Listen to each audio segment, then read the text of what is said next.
My name is Elena Cho, and the folder on the table between us was still warm from the printer when Dr. Marcus Bellweather sat down across from me and asked, for the first time in 11 months, please. 6 weeks earlier, he had stood in front of the entire patient safety division and told me, in front of people I had trained myself, that my position was redundant. That anyone with a laptop and a checklist could do what I did.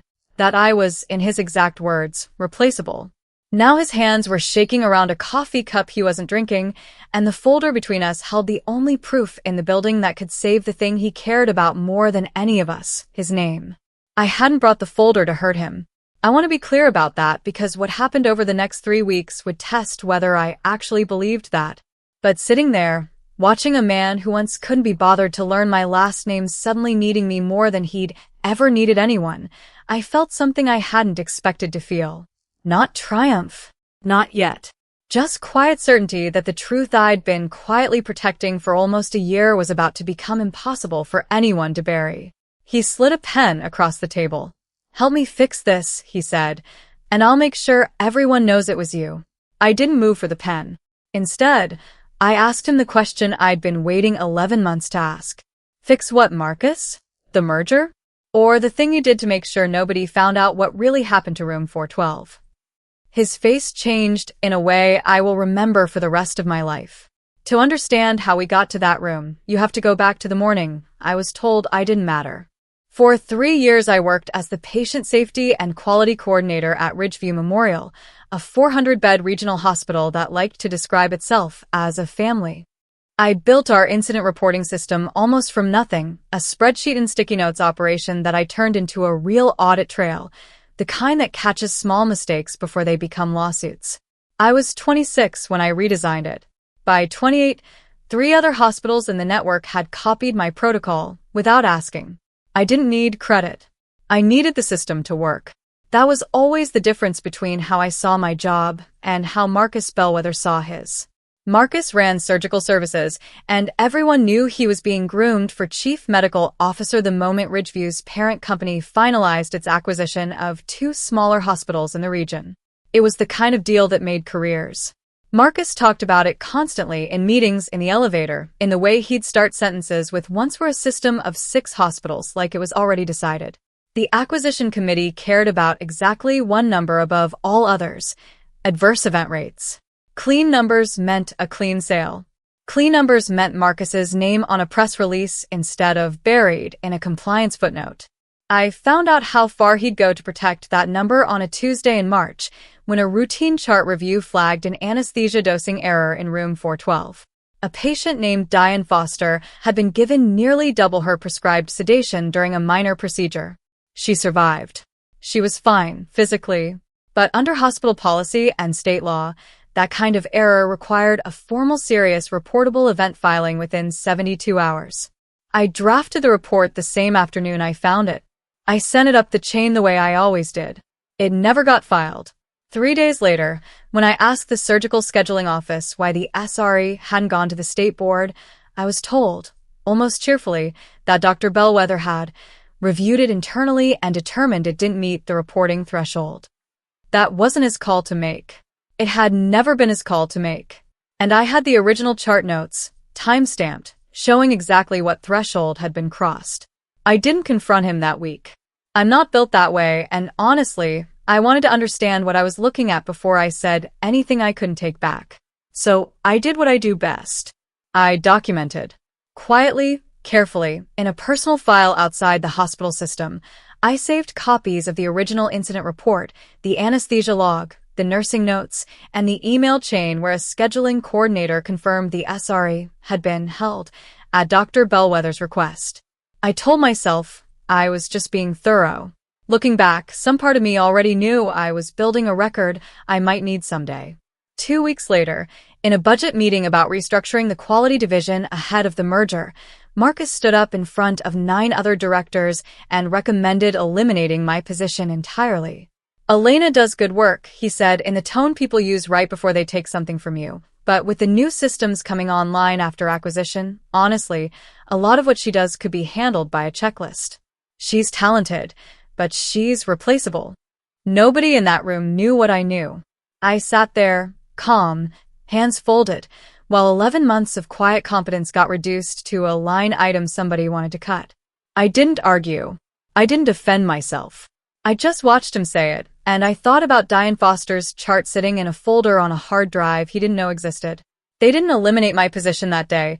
HR flagged legal risk around cutting a compliance role mid-merger, which bought me time I didn't yet know I'd need. But Marcus made it clear in every meeting after that I was on borrowed time. He stopped inviting me to surgical safety huddles. He rerouted 2 of my direct reports to a different supervisor. He was, in every quiet administrative way available to him, erasing me before the paperwork caught up. I kept doing my job. I kept documenting. And in April, I found something that changed everything. A second SRE level event. Another surgical patient. Another dosing irregularity, this time in a different operating room, under a different attending, but reported through the same anesthesia group Marcus had personally recruited and championed for the merger because their malpractice premiums were lower and their contract made his department's numbers look better on paper. 2 unreported serious events, 6 weeks apart, both connected to a vendor Marcus had personally vouched for in front of the acquisition committee. This wasn't carelessness anymore. This was a pattern, and it had a signature on it. Buried in emails he clearly thought no one would ever read carefully enough to notice. I remember sitting in my car in the parking garage that night, not driving anywhere, just staring at my laptop screen, understanding for the first time that I wasn't looking at office politics. I was looking at patient safety fraud, timed precisely to protect a hospital sale worth $80 million. And the man who'd called me replaceable was the only person standing between that truth and the state medical board. I didn't sleep much that week, because now I had a decision to make that had nothing to do with my job security and everything to do with what kind of person I was going to be when nobody was forcing me to choose. I want to be honest about something. For about 4 days, I thought about revenge. Real revenge. The kind where I walk both files straight to the state board and the local news and watch Marcus Bellweather's career end in a single afternoon. I had every piece of evidence I needed. I could have done it by Friday. I didn't, and it wasn't out of mercy. It was because I understood something Marcus never did. If I moved carelessly, the story would become about me, a disgruntled employee he'd just tried to fire, dumping documents out of spite. The truth would get buried under the narrative, and Diane Foster and the second patient, a man named Robert Alvarez, would become footnotes in a story about my grudge instead of the center of a story about their safety. So instead, I built a case. Not a leak. A case. I requested a formal meeting with our compliance officer, a sharp, tired woman named Priya Nair, who had spent 15 years watching hospital administrators play exactly this kind of game and had learned to move like a surgeon herself. Precise, unemotional, and only cutting once she knew exactly where the tumor was. I didn't hand her everything at once. I showed her the first SRE, the timestamps, the email confirming it had been held. I let her ask the questions instead of answering ones she hadn't asked yet. Priya went quiet for a long moment after reading the anesthesia log. Then she asked me, the only question that mattered. Is there more than one? I told her about Robert Alvarez. She closed her laptop, which I later learned was her version of the floor dropping out from under her. What Priya did next was smarter than anything I could have engineered on my own. She didn't go to Marcus. She didn't go to the board. She opened a formal internal compliance investigation, quietly, with a paper trail that made it look, accurately, like the hospital itself had caught the problem before the merger could close on false numbers. That mattered more than it sounds. It meant Ridgeview wasn't complicit. It meant the institution could survive this even if Marcus couldn't. For 3 weeks, nothing visible happened. Marcus kept talking about the new system of 6 hospitals. He kept rerouting my staff. He had no idea that 2 floors above his office, auditors were quietly pulling every surgical record his hand had touched in the past year. Then, on a Thursday I will never forget, the acquisition committee requested a full external safety audit before finalizing the sale. Standard procedure, they said, nothing alarming, just diligence. Marcus didn't know Priya's internal investigation was the reason the request had been made in the first place. He thought it was routine. I watched him walk into that Thursday meeting confident, charming, already rehearsing the acceptance speech he'd give when they announced the new position. I watched him walk out an hour later pale, distracted, dialing someone before he'd even reached the elevator. That was the day the ground started shifting under him, and he still didn't know I was the one who'd loosened it. 2 days later, the external auditors requested the original SRE documentation for room 412, documentation that, according to hospital records, had never been filed. Marcus's assistant came looking for me because everyone still assumed, correctly, that if any record existed, I would be the one who had it. I didn't lie. I also didn't volunteer more than I was asked. I have my personal notes from when I first reviewed the case, I told her. If compliance needs them, they can request them through PRIA. Word moves fast in a hospital. Within a day, Marcus knew that whatever was about to surface, it ran through Priya's office, and it very likely ran through mine. That was when he asked me to lunch for the first time in 11 months. He was warm in a way that felt like a costume. He talked about how undervalued I'd been, how the restructuring conversation had been premature, how he'd been meaning to talk to me about an expanded role once the merger closed. He never once mentioned room 412. He didn't have to. We both knew why we were sitting there. I let him finish. Then I told him I appreciated his time and that I needed to get back to work. I watched something in his face flicker, the first real fear I'd seen from him, because he realized, correctly, that flattery wasn't going to work on someone who had already decided her actions would be guided by patience, not by him. 4 days later, the auditors escalated. They weren't just asking about missing paperwork anymore.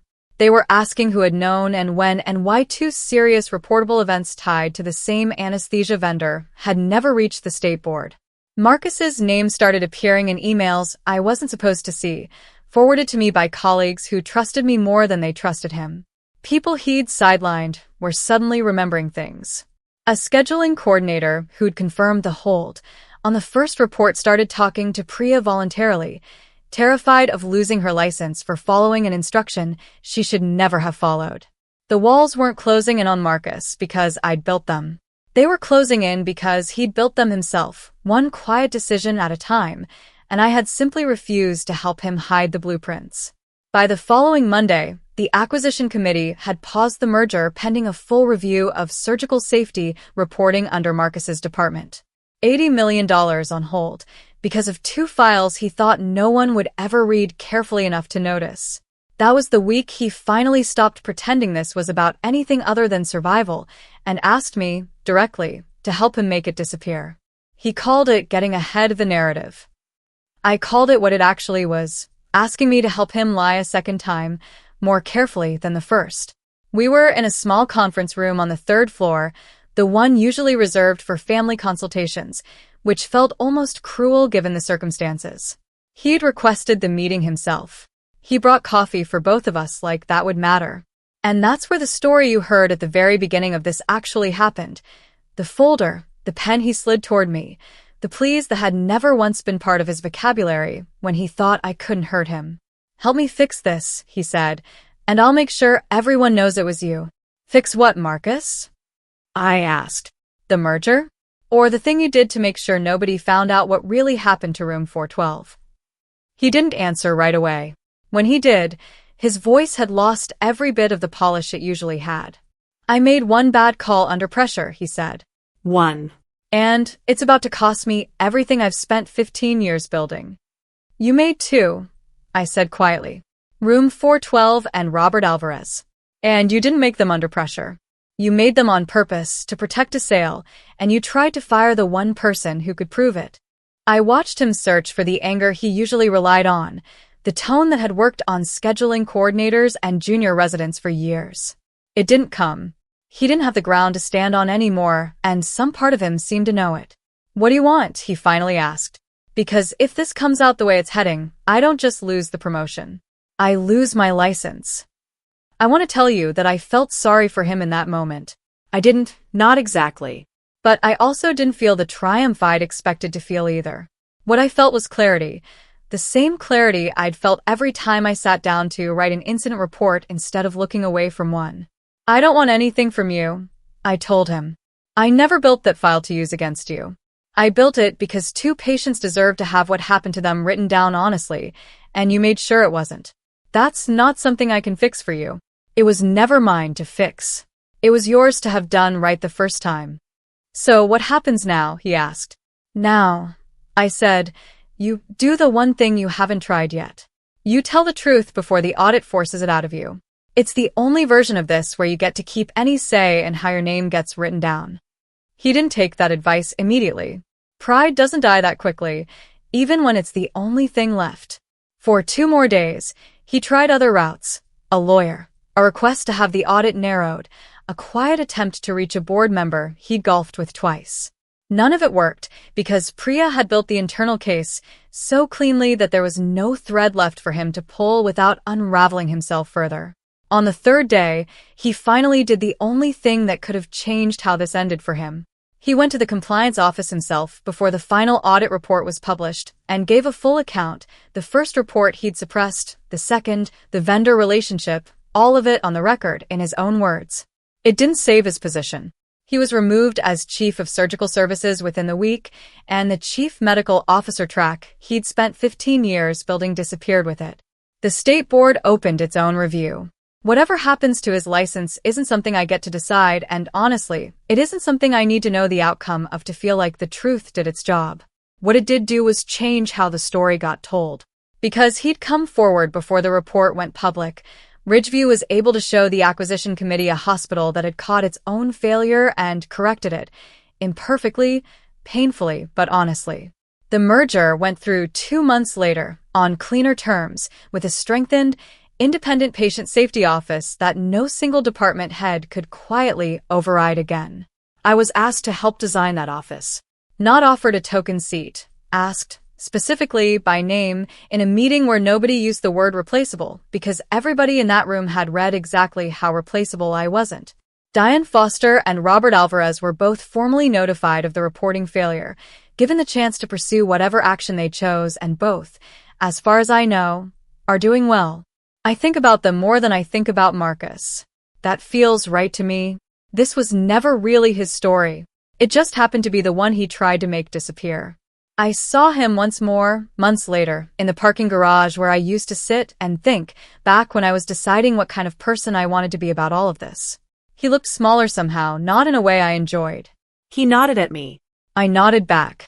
Neither of us said anything, and I think that was the right ending for 2 people who had never really been enemies, just 2 very different answers to the same question about what you do when the truth is inconvenient. I didn't get revenge, not in the way people usually mean it. I didn't destroy him for the satisfaction of it, and I never leaked a single file to a reporter, even when it would have been easy. What I got instead was something steadier than revenge. I got to watch the truth do what it does when you protect it carefully enough and long enough, not explode, but simply refuse to stay buried. A year later, my title changed. My office moved 2 floors up, next to the one that used to belong to him. And on my desk, tucked into the bottom drawer where I keep the things that remind me why the job matters, is a folder I've never had to open again. Some people call that closure.